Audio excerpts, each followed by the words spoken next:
शैतानिर्रजीम बिस्मिल्लाहिर्रहमानिर्रहीम।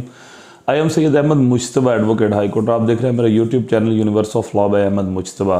व्यूअर्स, आज हम डिस्कस करते हैं क्रिमिनल जस्टिस सिस्टम के बारे में कि हमारे मुल्क में जो क्रिमिनल जस्टिस सिस्टम है वो किस तरह का चल रहा है और किस तरह के मामला जो है वो मुआशरे में बिगाड़ का बायस बनते हैं और क्रिमिनल जस्टिस सिस्टम का कितना अहम किरदार है किसी भी मुआशरे में बिगाड़ को ख़त्म करने के लिए। हमारे मुख्तलिफ इलाकों में आपने देखा होगा चोरी, डकैती, दंगा फसाद, लड़ाई झगड़ा, कत्ल गारत, इस किस्म के बहुत से अहम वाक़यात हमारे मुख्तलिफ इलाकों में होते हैं। कहीं पे इनकी परसेंटेज जो होती है वो बहुत ज़्यादा हाई होती है, बाज़ इलाकों में परसेंटेज बहुत लो होती है। लेकिन कोई भी ऐसा इलाका, कोई भी ऐसा शहर या गांव नहीं है जहां पे क्राइम कमिट नहीं होता। जब क्राइम कमिट होता है तो उसके बाद जो स्टेज आ जाती है, किसी भी जगह पे कोई क्राइम कमिट होता है तो सबसे पहले जो judicial system, criminal justice system की जो सबसे पहला जो मेन पिलर होता है वो पुलिस है। क्राइम कमिट हुआ तो पुलिस के पास गए, पुलिस को जाके सारी अपनी बातचीत बताई, उनको बताया कि इस तरह हमारे साथ क्राइम कमिट हुआ है। तो पुलिस जो है वो फ़ौरन से पहले आपको कहती है कि एप्लीकेशन दे दें। आप एप्लीकेशन देते हैं, एप्लीकेशन के बाद आपकी एफ़आईआर दर्ज कर दी जाती है। फिर जब एफ़आईआर दर्ज होती है तो उसके बाद उसकी सारी इन्वेस्टिगेशन जो है वो सुपुर्द कर दी जाती है आईओ के, जिसको हम इन्वेस्टिगेशन ऑफिसर कहते हैं, जो कि एक पुलिस पर्सन होता है। वो आपके सारे मामले को देखता है, उसको डील करता है, उसकी इन्वेस्टिगेशन करता है। अब जो पुलिस का बहुत अहम रोल है किसी भी क्रिमिनल जस्टिस सिस्टम में, अगर पुलिस अपना काम ठीक सही नहीं करती, अगर पुलिस काम बेईमानी से करती है, अगर पुलिस ही अपने काम में, अपनी इन्वेस्टिगेशन में आपके केस को ख़राब करती है, तो हमारा जो क्रिमिनल जस्टिस सिस्टम है वो डायरेक्ट इफ़ेक्ट करता है, जिससे जिस शख्स के साथ क्राइम कमिट हुआ उसको इंसाफ नहीं मिलता और पूरे केस का बेड़ा गर्क हो जाता है। अब मैं आपको एक मिसाल से समझाता हूँ। मिसाल के तौर पे किसी जगह पे अगर कोई कत्ल हो जाता है, पुलिस मौके वारदात पे गई और मौके वारदात पे उसने सारी चीज़ें कलेक्ट की हों, वहाँ पे जो है वो उनको खून आलूद मिट्टी थी वो वहाँ से ली, वहाँ पे मुख्तलिफ़ चीज़ें पड़ी हुई थी वो उसने ले ली, जो भी उसके पैरामीटर्स थे उसने वो पैरामीटर्स अडॉप्ट करने के बाद सारे मामला जो है वो अपने हाथ में कर लिए। अब जो वहाँ पे जिन्होंने कत्ल किया है, जो मुलजिम पार्टी है, वो फ़ौरन से पहले जाके उनको पता चल जाता है हमारी इन्वेस्टिगेशन फ़लाँ पुलिस ऑफिसर के पास है, तो वो मौके वक्त से पहले ही जाके उस पुलिस ऑफिसर्स के साथ हाथ मिला लेते हैं और जाके उनको एक भारी अमाउंट 20-30 लाख रुपया, 50 लाख रुपए की ऑफ़र कर देते हैं कि ये एडवांस पकड़े, आपने हमारी मदद करनी है। अब जो तमाम जो फैक्ट्स होते हैं वो पुलिस ऑफिसर के पास होते हैं, उसने नक्शा स्केल बनाना होता है, उसी ने मौके पे जाके खून आलूद मिट्टी जो है वो कलेक्ट करनी होती है, उसी ने मौके पे जाके जो है वो मौके पे गवाहान जो होते हैं 161 के, उनकी जो जितनी भी बयानात है वो कलमबंद करने हैं, यानी कि उसने लाश का पोस्टमार्टम करवाना है। ये हर चीज़ जो है वो उस पुलिस ऑफिसर ने करनी है, यानी कि क्राइम कमिट होने के फ़ौरन बाद जो सारा प्रोसीजर होता है वो पुलिस के हाथ में होता है। जब एफ़आईआर होगी, पुलिस की इन्वेस्टिगेशन स्टार्ट होगी, तो जो आईओ है वो सबसे मेन पिलर है। अगर वो मौके पे अपना काम ठीक तरह से या ईमानदारी से नहीं करता, जो पैरामीटर्स अडॉप्ट होने थे वो उसने अडॉप्ट नहीं किए, मौके से अगर उसने खौल बरामद करने थे वो उसने खौल नहीं उठाए, मौके से खून आलूद मिट्टी उठानी थी वो उसने नहीं उठाई, या पोस्टमार्टम में जानबूझ के डिले करता रहा, या उसने दूसरे बंदों के साथ हाथ मिला के जो रिकवरी ऑफ वेपन हुई है वहाँ पे वो वेपन को तब्दील कर दे, तो ये जितनी भी सारी चीज़ें हैं ये डायरेक्ट केस को अफेक्ट करती हैं। उससे मुल्ज़मान को फ़ायदा हो जाता है और जो प्रोसिक्यूशन होता है उसका सारे का सारा केस ख़राब हो जाता है।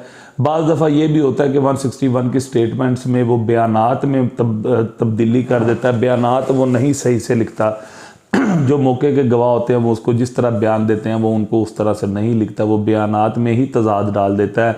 बाज़ दफ़ा ऐसा होता है कि मेडिकल रिपोर्ट में जो है वो अगर फ़ायर 2 हैं, जो कि एफ़आईआर में भी अगर फ़ायर 2 हैं, वो अपनी तफ्तीश में जो है वो तब्दीली करने की कोशिश करता है, यानी कि उसके हाथ में सारा निज़ाम है। अगर वो अपना काम ईमानदारी से नहीं करेगा तो पूरे का पूरा प्रोसिक्यूशन का जो केस है वो डिस्टर्ब हो जाता है, वो ख़राब हो जाता है। अगला जो स्टेप आता है वो आता है प्रोसिक्यूशन। इन्वेस्टिगेशन ऑफिसर ने 173 की रिपोर्ट तरतीब दे दी, उसके बाद उसने अपनी रिपोर्ट जो है वो सबमिट करवा दी एडीपीपी के पास, यानी कि जिसको हम चालान कहते हैं, उसने चालान जमा करवा दिया। अब जो है प्रोसिक्यूशन का काम है कि वो टोटल इन्वेस्टिगेशन को अच्छे तरीके से देखे। Prosecution is the basically bridge between the investigation officer and court. जो प्रोसिक्यूटर ऑफिसर होता है वो पूरे चालान को तरतीब से देखता है और देखता है कि इसमें कौन कौन सी चीज़ें हैं, कौन कौन सी मिसिंग है।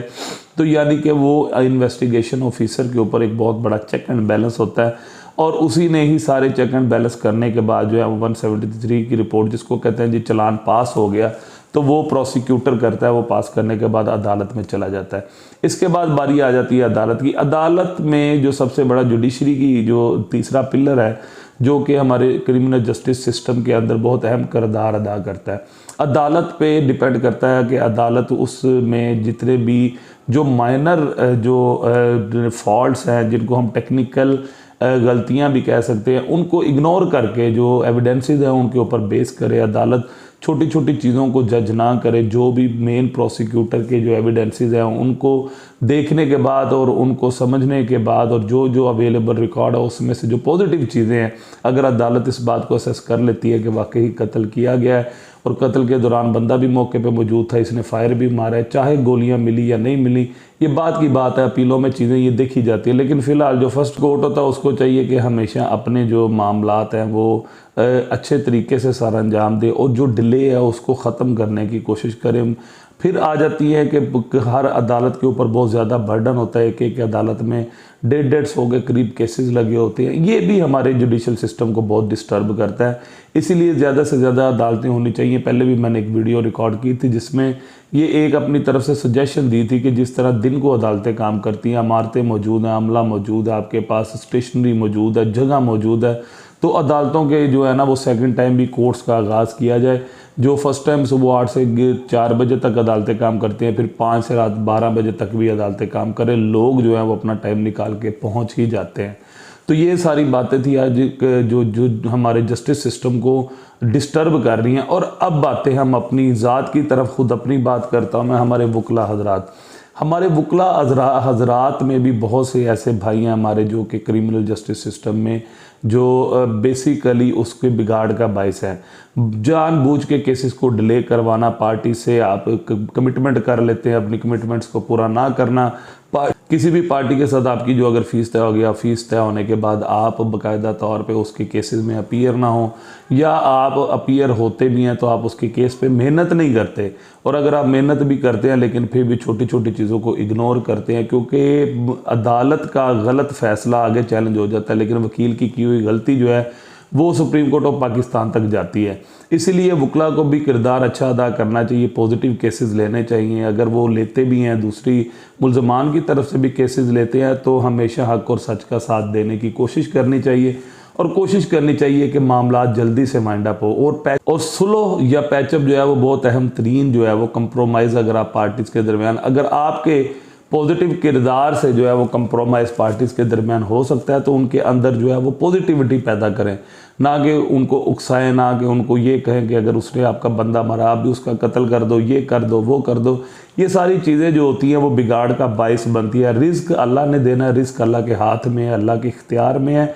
अल्लाह की ज़ात ही इंसान को हमेशा हमेशा रिस्क देती है। कोई शख्स भी जो है वो इंसान के रिस्क पे कादर नहीं है। सिर्फ अगर ये सोच आप रखेंगे तो आप जब भी अपनी आने वाली पार्टी के अंदर पॉजिटिविटी पैदा करने की कोशिश करेंगे तो पार्टी हमेशा आपकी बात पे अमल भी करेगी और वो सुलह की तरफ भी जाएगी, ताकि जो है वो बर्डन ऑफ केसेस कम हो। जैसे मैं मिसाल देता हूँ, आज एक मेरे पास केस था काफ़ी अरसे से, उसमें जो थी वो किसी बेवा का हिस्सा था, वो बच्चे दे नहीं रहे थे, लेकिन अल्हम्दुलिल्लाह एक पैचअप हुआ दोनों पार्टीज़ के दरमियान, उन्होंने वो कैश की सूरत में उस बेवा को हिस्सा दे दिया। तो उस छोटे से पैचअप की वजह से 4 केसेस जो थे वो वाइंड अप हुए। आज लाहौर में सिविल कोर्ट में 4 केसेस वाइंड अप हुए। तो ये एक बहुत ही अहम और अच्छा तरीका होता है। मुझे जो रिस्क उसमें से मिलना था वो अल्लाह ने पहले ही दे दिया था।